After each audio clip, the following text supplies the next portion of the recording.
اللي حصل امبارح في مباراه الاهلي وغزل المحله هو عبث. انا ما بتكلمش على فنيات، انا ليا دعوه بالتيشيرتات.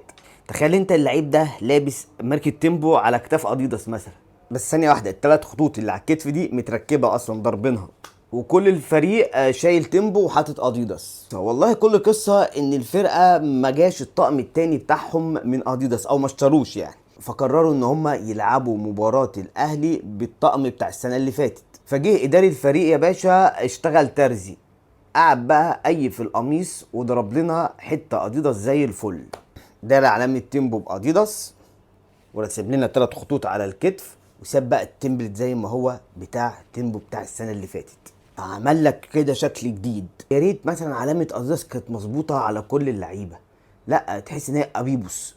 يا باشا ده انت غزل المحله، ما تلبس من اي براند محلي عندك. فانا اتمنى ان السنه الجديده تطلع لنا لائحه بس ايه تخف شويه قصه العبث في التيشيرتات ده.